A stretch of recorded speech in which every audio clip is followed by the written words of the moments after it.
In this crypto update, I want to share some bullish news about Bitcoin, also talk about Cardano, a few interesting developments, and finally, I want to talk about hype man of the century, Justin Sun of Tron.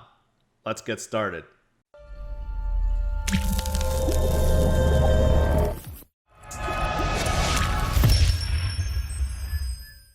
Starting with Bitcoin, it's showing a little bit of weakness today, 10,525, about 250 points down from yesterday.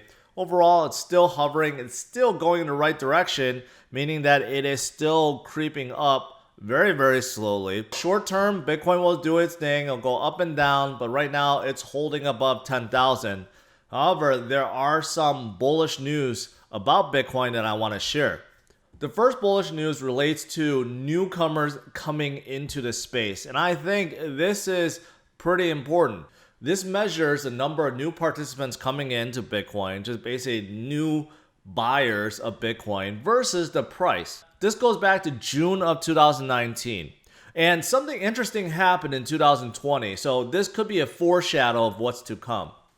So before, you could see that Bitcoin's price went up before number of new participants went up, right? So back here, you can see Bitcoin's price shot up, and then, of course, newcomers coming in. When Bitcoin started coming down, the participants started dropping. That kind of makes sense, right?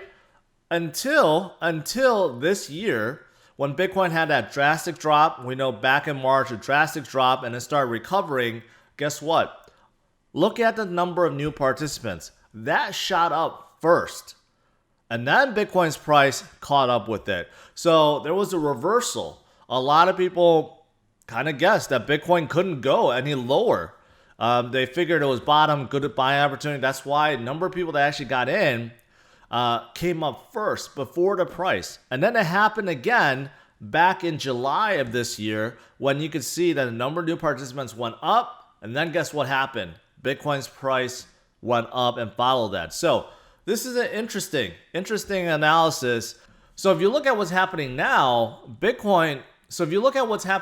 number of new participants is flying up. And that's because of fears of inflation and all these big money guys coming out and supporting Bitcoin. So that is why you see the number of people entering Bitcoin is actually really skyrocketing right now. And it reached an all-time high. But guess what? The price has not moved. So what does that mean? Does that mean this is a foreshadow of something like this where Bitcoin was kind of just stagnant, going sideways, and then boom, it made a big leg up? Does that mean Bitcoin is getting ready to do something similar? Quite possibly, because if you're looking at this, yeah, this is mimicking the times before where number of new participants or number of new people getting into Bitcoin space, it rises up first, then Bitcoin's price follows. So we can see more sideways movement for now until Bitcoin's ready, and then it just jumps up. And this time when it jumps up, it could settle above 12,000 or even higher than that. So I think this is very bullish for Bitcoin. The second piece of news that's very bullish for Bitcoin is this. Report details unprecedented levels of Wall Street interest in Bitcoin and cryptocurrency. So this is interesting. This is measuring basically the volume from CME. We know CME, they have futures, Bitcoin options, and this is measuring volume. This is actual metrics that you could look at. According to this article and analysis done, trading volume for Bitcoin futures hit over $4 trillion this year. And if you look at the monthly volume, it's nearing 60% higher than the previous average in 2019. So the volume, the interest is basically 60% higher right now compared to last year. So yes, institutional investors, Wall Street, they are paying attention to Bitcoin, especially now when there's so much talk about inflation, hyperinflation, what the governments are doing is unsustainable. There's a lot of talk about that, and a lot of people are concentrating now on Bitcoin, which is why I don't think it's really a surprise that Wall Street and institutional investors and just anyone with money is really looking at Bitcoin at this point. So those are two bullish news about Bitcoin. Right now, there's small volatility here and there. Bitcoin could drop or gain a few hundred points here and there. That's not the big picture. The big picture is when it starts. The big picture is it. So right now, yes, Bitcoin is kind of in a holding pattern. It's moving a few hundred points here and there. But long term, everything is setting up for a big move and rise for Bitcoin. So next, let's talk about Cardano. Singularity.net, the company that's focused on AI data and data marketplace, and they also created a very creepy Sophia robot. They are announcing that they're moving some of their project from Ethereum to Cardano. So this is pretty big. This is no surprise because Ethereum is really struggling right now, really congested, and the state of marketplace for AI, it's probably costing a boatload to access data right now. So they are planning on moving parts of it to Cardano, maybe eventually all of it to Cardano. So it is positive for Cardano. You're starting to see dApps look at Ethereum and saying, okay, this is not going to work. We need to move to something that's more robust, that's more scalable, that charges less fees, right? So this is pretty positive for Cardano. The next piece of news has to do with payments.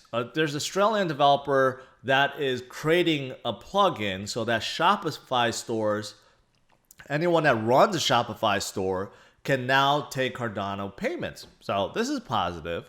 Whether or not anyone uses it, I don't know, but pretty positive. Shopify stores, very big thing. Besides Amazon, Walmart, Target, and the big box players that you know of, everyone else, all the small boutique stores, they're all using Shopify. So if these Shopify stores can start taking Cardano and Bitcoin and other cryptos in the future, it'll be good. It'll be good for the whole ecosystem.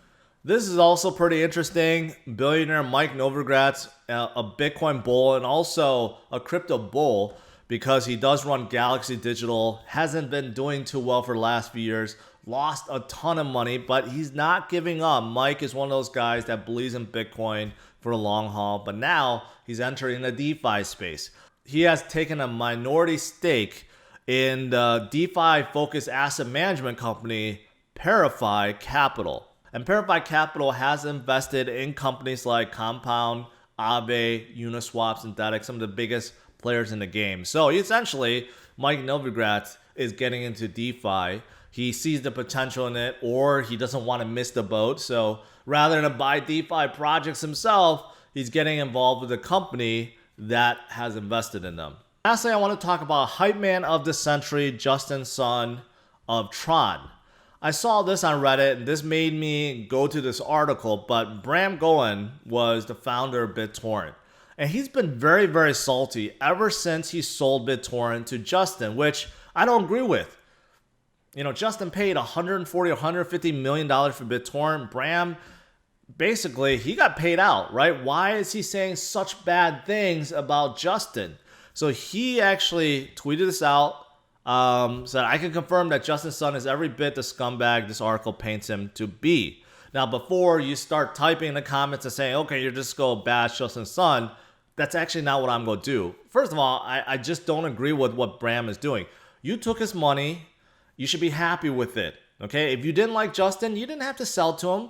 You sold to him, so you're a sellout. So why are you saying bad things about the person that actually paid you $140 or $150 million for your company? You should just be happy and move on. Moving on to this article, Hype Man of the Century. This is from The Verge, and it talks about Justin Sun and basically all the shenanigans that has happened, right, with copying the white paper, with his Tesla giveaway, with his acquisition of BitTorrent. And this is a very deep article. And it goes on and on and on and on and on and on and on, right?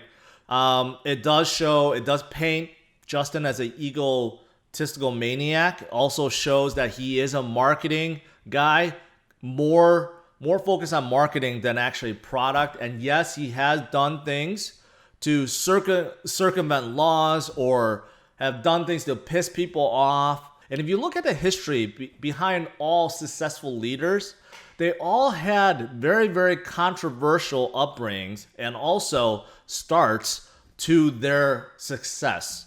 And along the way, they stepped on a lot of people and pissed off a lot of people, right? Like right now, you look at Steve Jobs. His legacy is now known as the guy who basically changed it all with Apple, right? Apple, look at it, biggest company in the world, all the innovations behind it was driven through Steve Jobs. But if you look at any of the documentaries, the autobiography, anything about Steve Jobs, while he was getting Apple to where it was, he even got kicked out of his own company. People hated him, right? That's what it takes. That's what it takes sometimes, right? The drive, the ambition. And yes, you may be a scumbag, you may be hated, but that's what it takes. Same thing with Elon Musk. Right now, it seems like he's loved by everyone, right? Because he's leading SpaceX, he's leading us to Mars, and he's doing great things with Tesla. But look at his past history. A lot of, shady things. And he had to step on a few toes and step over people to get to where he is. So after reading this, it makes me feel like Justin is a very ambitious guy, very driven, maybe doing things he shouldn't be and stepping over people and pissing people off. But ultimately, it seems like he wants to achieve his goals no matter what, just like some of the people I just mentioned. And you know what? If he continues on, he may just achieve that. He may get Tron to be the biggest crypto company out there or crypto protocol out there and one day overthrow Ethereum. So this is a very, very interesting article. I want to get your feedback on it. So I'm linking this. I'm pinning it in the comment and also put it in the description. Read through this and then come back and leave your thoughts. What do you think about Justin? That's it for this crypto update. Hit the like and subscribe to the channel. And make sure you tune in tomorrow to my live session at 11 a.m. Central Standard Time. We'll have a good time. So make sure you tune in tomorrow, 11 a.m. Central Standard Time.